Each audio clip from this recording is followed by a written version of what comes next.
Discovery and first contact. The vast emptiness of space had long been a subject of fascination for the Zarkonian people. Their sleek, crystalline ships glided through the cosmos, seeking out new civilizations and expanding their knowledge of the universe. It was on one such routine exploration mission that Captain Silos made a discovery that would change the course of galactic history. Sensors are picking up unusual energy signatures from the third planet in this system, Captain, reported Science Officer Vela, her luminescent tendrils pulsing with excitement. Tylos glided across the bridge of the exploration vessel, Starseeker, his translucent body shimmering under the soft blue lights. On screen, he commanded, his voice a melodic hum. The main view screen flickered to life, revealing a blue and green orb suspended in the blackness of space. White wisps of clouds swirled across its surface, and the faint glow of artificial lights could be seen on the night side of the planet. "Impossible," Xylos whispered. "Our last survey of this system showed no signs of advanced life. How could they have progressed so quickly?"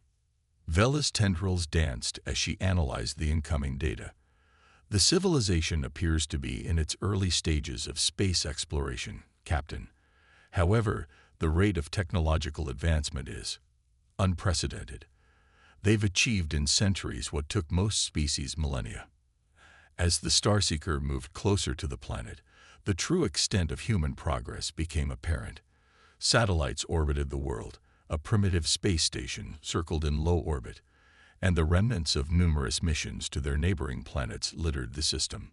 "We need to report this to the Galactic Council immediately," Xylos decided. "This Earth could change everything we thought we knew about species development." Unknown to the Zarkonians, their presence had not gone unnoticed. Deep within a hidden facility on Earth's moon, Dr. Elena Rodriguez stared at her instruments in disbelief. "General Hammond, you need to see this," she called out, her voice trembling with a mixture of fear and excitement. The grizzled veteran stepped into the dimly lit control room, his weathered face etched with concern. "What is it, Doctor?" Elena pointed to the holographic display hovering above her workstation. "We've detected an unknown object entering lunar orbit.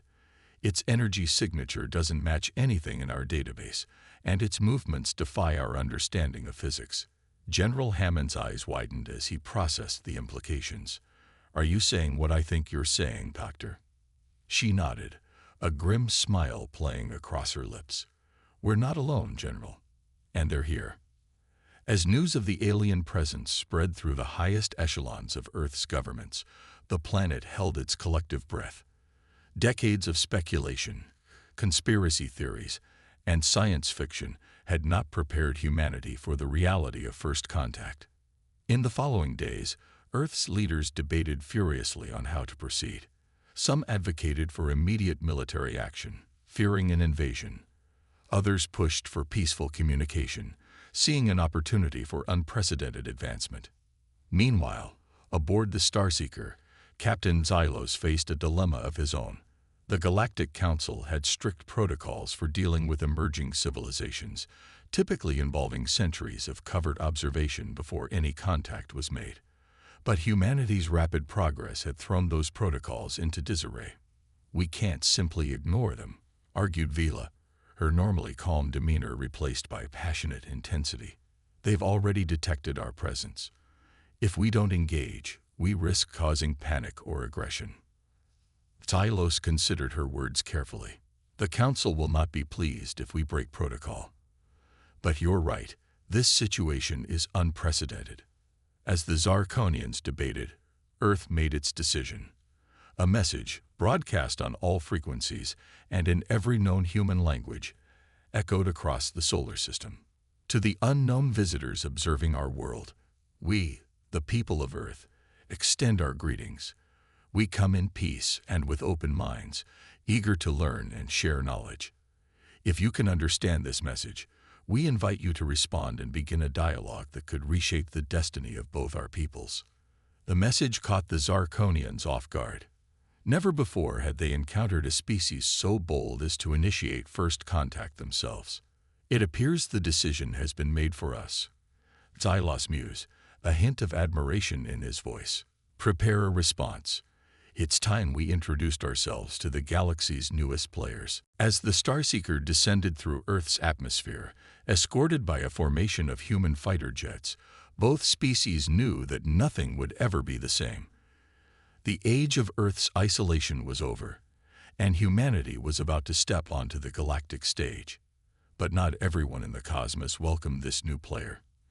In the shadowy corners of the Galactic Council, ancient powers stirred, seeing in humanity a threat to the established order. As Earth celebrated its first extraterrestrial visitors, unseen forces began to move against them, setting in motion a chain of events that would test the very limits of human ingenuity and determination. The dawn of a new era had arrived, bringing with it both incredible opportunities and unfathomable dangers. Humanity's greatest challenge was just beginning, and the fate of not just Earth, but the entire galaxy hung in the balance. The galactic stage. The years following first contact were a whirlwind of change for humanity. The Zarkonians, true to their peaceful nature, shared knowledge freely, helping Earth take its first tentative steps into the wider galactic community. But with new opportunities came new challenges, and humanity soon found itself navigating a complex web of interstellar politics and technological upheaval. Dr. Elena Rodriguez stood before the United Nations Galactic Affairs Committee, her holographic image projected to representatives from every nation on Earth. "Ladies and gentlemen," she began, her voice steady despite the weight of her words, "the revelation of our place in the cosmos has brought us incredible advancements, but we must proceed with caution." She gestured, and a 3D model of the Milky Way materialized before the assembly. Dozens of points of light represented known civilizations, with Earth a tiny pulsing dot on the outer spiral arm. The Galactic Council has granted us observer status, but make no mistake, we are still seen as newcomers, even primitives, by many of the elder races. Our rapid advancement has made some uncomfortable. General Hammond, now serving as Earth's military liaison to the Zarkonians, stepped forward. "We've detected increased activity near our solar system's edge. Ships from various species, ostensibly on observation missions. Some are less than friendly." Murmurs of concern rippled through the assembly. A representative from India stood, her face etched with worry. "Are we facing a potential threat? Should we be preparing for war?" Elena shook her head. "Not war, exactly, but competition. Absolutely. The galaxy is not the utopia some of us imagined. Resources are finite, habitable worlds are precious, and humanity's emergence has upset a delicate balance of power." As if to underscore her point, alarms suddenly blared throughout the chamber. A junior officer rushed in, his face pale. "Dr. Rodriguez, General Hammond, we've got a situation. A Kraxar mining fleet just entered the Kuiper Belt. They're claiming salvage rights on Pluto and several other dwarf planets." Hammond's fists clenched. "Salvage rights. Those planets are part of our solar system." "Not according to galactic law," Elena explained grimly. "We never officially claimed them, and our presence there has been minimal. The Kraxar are exploiting a loophole." Across Earth, similar scenes played out as humanity grappled with its new reality. In laboratories and factories, scientists and engineers worked feverishly to adapt alien technologies to human use. Gravity manipulation, faster-than-light communication, and energy generation beyond anything previously imagined became the new frontiers of human innovation. Meanwhile, in the orbiting United Earth Space Station, Captain Yuki Tanaka oversaw the construction of humanity's first true interstellar vessel. The ship, christened Horizon, represented the pinnacle of human Zarkonian cooperation. "Status report," Yuki called out, her voice echoing through the cavernous construction bay. Her XO, Commander Chen, consulted his tablet. "Hull integrity at 98%, Captain. We're ahead of schedule on the FTL drive integration, but we're still having issues with the shield harmonics." Yuki nodded, her eyes fixed on the sleek vessel taking shape before them. "We'll get it sorted. We have to. The horizon isn't just a ship. It's a statement to the galaxy that humanity is here to stay. But not all of humanity embraced the rapid changes. Around the world, protest movements sprang up, decrying the loss of human identity in the face of alien influence. Conspiracy theories abounded, some claiming that the Zarkonians and other aliens were secretly controlling Earth's governments. In a hidden bunker deep beneath the Rocky Mountains, a group of dissident military officers and politicians gathered. Colonel Darius Kane, once a decorated war hero, now led this shadow organization known as Terra Firma. "Our leaders have sold us out," Kane growled, pacing before his assembled followers. "They're so enamored with shiny alien toys that they've forgotten what it means to be human. We didn't fight and die for centuries to preserve our freedom, only to give it away to the first extraterrestrials that showed up." A cheer went up from the crowd, but one voice cut through the noise. Dr. Samantha Reeves, a brilliant xenobiologist who had become disillusioned with the pace of change, spoke up. "What do you propose we do, Colonel? We can't exactly put the genie back in the bottle." Kane's eyes gleamed with a dangerous light. "No, we can't go back. But we can ensure humanity's supremacy going forward. Our agents have uncovered something, a weapon of unimaginable power hidden by the elder races, if we can find it first."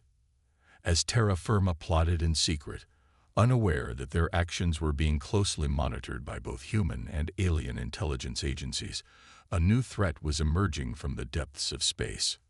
On the edge of known space, aboard the Zarkonian exploration vessel Farseer, Captain Xylos received a disturbing transmission. The holographic form of Admiral Zinn, his tentacles writhing with agitation, materialized on the bridge. "Captain, we've lost contact with 3 of our outer colonies," Zinn reported, his voice tight with concern. The last transmissions reported some kind of energy wave approaching. Then, nothing. Xylos felt a chill run through his crystalline form. Could it be a natural phenomenon? "Unlikely," Zinn replied. "We've detected traces of artificial manipulation in the wave structure. This is deliberate, Xylos, and it's heading towards the core worlds, including Earth." As the gravity of the situation sank in, Xylos made a decision. "Set course for Earth, maximum speed. We need to warn them." The Farseer's engines flared to life, propelling the ship towards the tiny blue planet that had become so central to galactic affairs. But even as they raced against time, Xylos couldn't shake the feeling that this mysterious threat was just the beginning of a crisis that would shake the foundations of the galaxy. Back on Earth, blissfully unaware of the approaching danger, humanity continued its headlong rush into a new age. The stage was set for a confrontation that would test not just Earth's newfound capabilities, but the very essence of what it meant to be human in a universe far grander and more perilous than anyone had imagined. Crisis and innovation. The warning came too late. As Captain Xylos' ship, the Farseer, dropped out of FTL on the outskirts of the solar system, the mysterious energy wave was already washing over Pluto. The Kraxar mining fleet, still embroiled in a heated dispute with Earth over salvage rights, was the first to feel its effects. By the cosmic core, Xylos breathed, his crystalline form vibrating with shock as he watched the Kraxar ships twist and warp, their hulls seeming to turn inside out before vanishing entirely. On Earth, chaos erupted as the wave approached. Global defense systems, a patchwork of human ingenuity and adapted alien tech, scrambled to respond to a threat they barely understood. In the United Earth Defense Command Center, buried deep beneath the ruins of Noraid, Dr. Elena Rodriguez and General Hammond worked feverishly to coordinate humanity's response. "What the hell is that thing?" Hammond demanded, his weathered face illuminated by the eerie glow of holographic displays showing the wave's approach. Elena's fingers flew over her console. "It's like nothing we've ever seen. It's not just energy, it's warping space-time itself. Our shields, our weapons, they're useless against it." As panic spread across the globe, an unlikely voice of calm emerged. From his cell in a high-security prison, where he'd been detained after terra firma's failed coup attempt, Colonel Darius Kane offered a solution. "The Nexus," he said, his voice raw but determined as he addressed the hastily assembled emergency council via secure video link. "It's an ancient device, created by a long-lost race. It has the power to manipulate the fabric of reality itself." Elena's eyes narrowed. "And you know this how exactly?" Kane's laugh was bitter. "You think terra firma was just about preserving human culture? We were preparing for this, Doctor. The elder races have known about the threat for millennia. They'd been hiding, not advancing. As much as it galled them, Earth's leaders had no choice but to listen. With the energy wave mere hours from reaching the planet, they needed every advantage they could get." "All right, Kane," Hammond growled. "Where's this Nexus?" A thin smile crossed the former colonel's face. "Now that's the interesting part, General. It's right here on Earth, buried beneath the Antarctic ice for millions of years." What followed was the most ambitious and desperate operation in human history.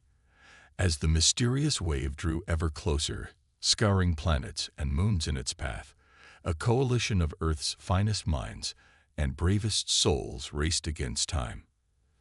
Dr. Samantha Reeves, the xenobiologist who had once sympathized with terra firma, now found herself leading the scientific team tasked with understanding and activating the Nexus. Her expertise in alien biology proved crucial in deciphering the biomechanical interface of the ancient device. "It's not just a machine," she explained, her voice filled with awe as she examined the massive structure uncovered beneath the ice. "It's alive, in a sense. It needs a symbiotic connection with a sentient being to function." Meanwhile, aboard the Horizon, now completed and serving as humanity's flagship, Captain Yuki Tanaka coordinated with a hastily assembled fleet of human and alien vessels. The plan was audacious. Use the ships to create a resonance field, amplifying the Nexus's power and redirecting the energy wave. As the wave entered the inner solar system, consuming Mars in a terrifying display of destructive power, the true scale of the threat became clear. This was no natural phenomenon, or even a conventional weapon. It was a calculated attack, aimed not just at Earth, but at the very foundations of life in the galaxy. With hours to spare, the Nexus hummed to life. Dr. Reeves, her body connected to the ancient machine by a web of glowing tendrils, guided its power with a mixture of scientific precision and intuitive leaps that left even the Zarkonians in awe. "Now, Captain," she called out, her voice strained but determined. Aboard the Horizon, Yuki gave the order. The assembled fleet, a motley array of vessels from a dozen species, activated their drives in perfect synchronization. Space itself seemed to ripple as the combined energy of the ships merged with the Nexus's power. For a moment that stretched into eternity, nothing seemed to happen. The energy wave bore down on Earth, its front edge already beginning to distort the upper atmosphere. Then, with a flash that outshone the sun, a new wave erupted from the Nexus. The two forces met in space, colliding in a spectacular display of cosmic fireworks. For agonizing minutes, the fate of Earth hung in the balance as the opposing energies battled for supremacy. Then, slowly but surely, the Nexus-generated wave began to push back. The invading energy wavered, then fractured, and finally dissipated entirely. A cheer went up from every ship, every control room, every huddled group of survivors who had watched the battle unfold. Earth had faced its greatest threat and emerged victorious. But even as celebration erupted across the planet, questions lingered. Who or what had launched the attack? Why target Earth and its allies? And perhaps most pressingly, would they try again? In the aftermath of the crisis, humanity found itself in a new position. No longer the plucky newcomers to galactic society, they had proven themselves a force to be reckoned with. Species that had once looked down on Earth now sought alliances, eager to understand the humans' unique approach to problem-solving. The Nexus, now a focal point of scientific study, promised to unlock secrets that could revolutionize technology across the galaxy. But it also presented new ethical dilemmas. The power to reshape reality was a weighty responsibility, and not everyone trusted humanity, or any single species, to wield it wisely. As the dust settled and the work of rebuilding began, Earth's leaders grappled with their new reality. They had saved their world and perhaps the galaxy, but at what cost? And what new challenges awaited them in the cosmic arena they now found themselves thrust into? One thing was certain: humanity's trial by fire had forged them into something new. No longer isolated on their blue marble, they were now key players in a galactic drama that was only beginning to unfold. The next chapter of human history would be written among the stars, for better or for worse. Turning the tide. In the months following the energy wave crisis, Earth found itself at the center of galactic attention. The successful defense against a threat that had stymied even the most advanced civilizations for millennia had catapulted humanity from newcomers to major players virtually overnight. Captain Yuki Tanaka stood on the bridge of the horizon, watching as a motley fleet of ships from across the galaxy assembled in high Earth orbit. "I never thought I'd see the day," she murmured, a mix of pride and apprehension in her voice. Her XO, Commander Chen, nodded in agreement. "It's quite a sight, Captain, but I can't help wondering if we're ready for this." Yuki's lips curved in a wry smile. "Ready or not, here we go. The galaxy isn't going to wait for us to catch up anymore." The assembled fleet represented a coalition of species united by fear and desperation. The energy wave that had threatened Earth was just one of many attacks that had been launched across the galaxy. Entire civilizations had been wiped out, their planets left as lifeless husks drifting through space. In the United Earth Defense Command Center, Dr. Elena Rodriguez briefed the newly formed Galactic Defense Council. Holograms of alien dignitaries flickered around the room, their diverse forms a testament to the scope of the crisis. "The attacks follow a pattern," Elena explained, gesturing to a 3D map of the galaxy. Red markers indicated the locations of confirmed strikes. They're methodical, working their way inward from the outer rim. Whoever or whatever is behind this, they're not just destroying planets, they're harvesting them. A reptilian alien, its scales shimmering with bioluminescent patterns, spoke up. But to what end? What could possibly require such vast amounts of energy and resources? Before Elena could respond, alarms blared throughout the facility. General Hammond burst into the room, his face grim. "We've got incoming. A massive fleet just dropped out of FTL at the edge of the solar system." As the coalition fleet moved to intercept the invaders, the true nature of humanity's enemy was finally revealed. The attacking ships were unlike anything seen before. Massive, organic-looking vessels that seemed to pulse with an inner light. They moved with an eerie grace, defying the laws of physics as understood by even the most advanced species. "My God," Yuki breathed as the horizon's sensors struggled to make sense of what they were seeing. "They're not ships at all. They're alive." The battle that ensued was like nothing in recorded history. The invaders, quickly dubbed the Harvesters by Earth's media, displayed capabilities that bordered on the impossible. They could phase in and out of normal space, making conventional weapons all but useless. Their energy weapons tore through the strongest shields like tissue paper. But humanity, true to form, refused to go down without a fight. As the coalition fleet engaged the Harvesters, teams on Earth worked feverishly to unlock more secrets of the Nexus. Dr. Samantha Reeves, still connected to the ancient device, made a breakthrough at the 11th hour. "It's not just a weapon or a shield," she reported, her voice strained from the mental effort of interfacing with the alien technology. "It's a key. The Harvesters, they're not from our universe. They're interdimensional invaders." This revelation changed everything. Armed with this knowledge, Earth scientists and their alien counterparts raced to modify their defenses. The Nexus, once thought to be merely a powerful energy manipulator, was revealed to be part of an ancient defense network designed to repel exactly this kind of extradimensional threat. As the battle raged in space, with casualties mounting on both sides, Colonel Darius Kane found himself unexpectedly freed from his cell. "Your expertise is needed," General Hammond told him gruffly. "Don't make me regret this." Kane's knowledge of the Nexus, gleaned from years of covert research by terra firma, proved invaluable. Working alongside the very people he once opposed, he helped to recalibrate the device to its true purpose. In a daring maneuver, the Horizon led a small team of ships directly into the heart of the Harvester fleet. Their mission: to get close enough to the largest Harvester vessel to deploy a specially modified version of the Nexus technology. "This is insane," Commander Chen muttered as the Horizon weaved through a barrage of enemy fire. Yuki's hands were steady on the controls, her face a mask of concentration. "Insane is what we do best, Commander. It's why they haven't been able to beat us yet." At the critical moment, with the Horizon's hull breached in a dozen places and life support failing, they'd reached their target. The modified Nexus device activated, creating a localized field that forced the Harvesters back into their own dimension.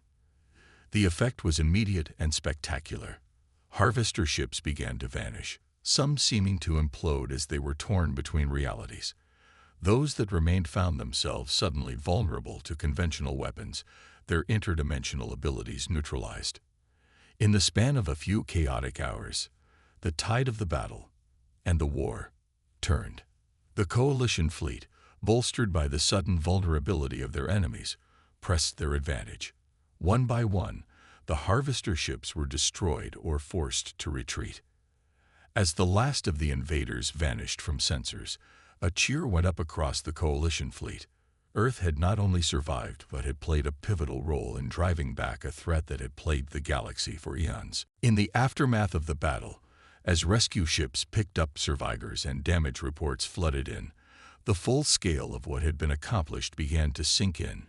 Humanity, in partnership with their newfound allies, had changed the course of galactic history. But even as celebration erupted across Earth and a dozen other worlds, sobering questions remained. The Harvesters had been driven back, but not defeated entirely. The galaxy now faced the monumental task of preparing for their eventual return. And humanity, for better or worse, found itself thrust into a leadership role it had never sought. The species that had been exploring the stars for millennia now looked to Earth for guidance and inspiration. As the Horizon limped back to Earth, battered but unbroken, Captain Yuki Tanaka gazed out at the stars with new eyes. The galaxy had changed, and humanity with it. Whatever challenges lay ahead, they would face them not as a single isolated planet, but as part of a vast, diverse cosmic community. The age of Earth's isolation was over. The era of human leadership in the galaxy had begun. A new era dawns. 5 years after the Battle of Sol, as it came to be known, Earth had become the unlikely nexus of a new galactic order. The United Earth government, once focused solely on terrestrial affairs, now found itself at the center of an interstellar coalition dedicated to defending against future Harvester incursions. In the gleaming spires of New Geneva, a city built to house the headquarters of the Galactic Defense Alliance, Dr. Elena Rodriguez stood before a holographic display of the Milky Way. Hundreds of points of light represented member worlds, a testament to how quickly the Alliance had grown in the wake of the Harvester threat. The Nexus network is now operational in 60% of member systems, Elena reported to the assembled alien dignitaries. Early warning protocols are in place, and our ability to detect interdimensional anomalies has improved tenfold. A Zarkonian representative, its crystalline form shimmering with approval, spoke up. And what of the humans' pioneering spirit? Has it been dampened by the weight of leadership? Elena smiled, a glint of pride in her eyes. Far from it, Ambassador. If anything, our new role has only fueled our drive to explore and innovate. Indeed, humanity's unique approach to problem-solving had revolutionized fields across the scientific spectrum. The integration of Nexus technology with conventional systems had opened up new frontiers in energy production, transportation, and even medicine. But perhaps the most significant development was the harmonic drive, a propulsion system that allowed for safe and stable travel between dimensions. Based on principles gleaned from studying the Harvester's own technology, it promised to usher in a new age of exploration beyond the confines of a single universe. Aboard the Horizon Aya, a ship built incorporating the best of human ingenuity and alien technology, Captain Yuki Tanaka prepared for humanity's first official mission of extradimensional exploration. Pre-jump checklist complete, Captain, reported Commander Chen, now sporting a few more gray hairs but still as reliable as ever. Yuki nodded, her eyes fixed on the swirling vortex of energy forming before the ship. Commence harmonic drive activation. Let's make history, people. As the Horizon Eye slipped between the fabric of realities, back on Earth, others worked to address the challenges that came with humanity's new role in the galaxy. In a secluded monastery in Tibet, Colonel Darius Kane, now going by simply Kane, sat in deep meditation. Around him, a diverse group of humans and aliens focused their minds, guided by ancient human wisdom and cutting-edge alien mental techniques. Kane had found an unexpected calling in the aftermath of the war. His experiences with the Nexus had left him changed, more attuned to the underlying fabric of reality. Now he led an institute dedicated to exploring the mental and spiritual implications of humanity's cosmic awakening. The universe is vaster and stranger than we ever imagined, he often told his students. To navigate it, we must first navigate the depths of our own consciousness. Meanwhile, in laboratories and workshops across the globe, Dr. Samantha Reeves led teams of human and alien scientists in pushing the boundaries of what was possible. The Nexus technology, combined with insights gained from the harmonic drive, was opening up new avenues of research that promised to revolutionize life across the galaxy. We're not just adapting alien tech anymore, Samantha explained to a group of wide-eyed students from a dozen worlds. We're creating entirely new fields of science. The convergence of human creativity with the knowledge of 100 alien cultures is leading to breakthroughs we can hardly comprehend. But for all the progress made, challenges remained. Not every species welcomed humanity's sudden rise to prominence. In the shadowy corners of the galaxy, old powers plotted to reassert their influence. Rumors persisted of splinter groups seeking to weaponize Harvester technology for their own ends. And always, there was the looming threat of the Harvesters themselves. Though driven back, the interdimensional invaders had not been destroyed. The galaxy lived with the constant knowledge that they could return at any moment, perhaps with new strategies to counter the defenses put in place. In response to these ongoing threats, General Hammond, now serving as the head of the Galactic Defense Force, oversaw the training of a new generation of peacekeepers. Drawing from the best each member world had to offer, these elite units stood ready to respond to crises across the galaxy and beyond. We're not just defending Earth anymore, Hammond reminded his troops. We're the first line of defense for an entire galaxy, for multiple galaxies, potentially. It's a responsibility I never thought I'd see humanity bear, but one we must rise to meet. As the years passed, humanity continued to adapt and grow into its new role. The spirit of exploration that had driven them to the stars now propelled them to the forefront of a multi-species civilization spanning thousands of worlds. Earth itself was transformed. Cities reached into the skies, incorporating alien architecture and technology seamlessly with human designs.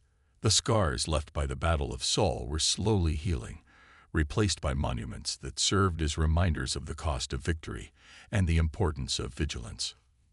In orbit, massive space stations served as hubs for interstellar commerce and cultural exchange. It was not uncommon to see beings from a dozen different worlds sharing meals, swapping stories, and forging the bonds that would define this new era of galactic cooperation. Yet for all the changes, the core of what made humanity unique remained: their adaptability, their creativity, their indomitable will to survive and thrive against all odds. These were the qualities that had seen them through their trial by fire and elevated them to their new status in the cosmic order. As the Horizon Eye emerged from its dimensional jump into an entirely new universe, Captain Yuki Tanaka felt a sense of awe and purpose that echoed across human civilization. They had faced extinction and emerged stronger. They had met the vastness of the cosmos and found within themselves the courage to not just face it, but to help shape its future.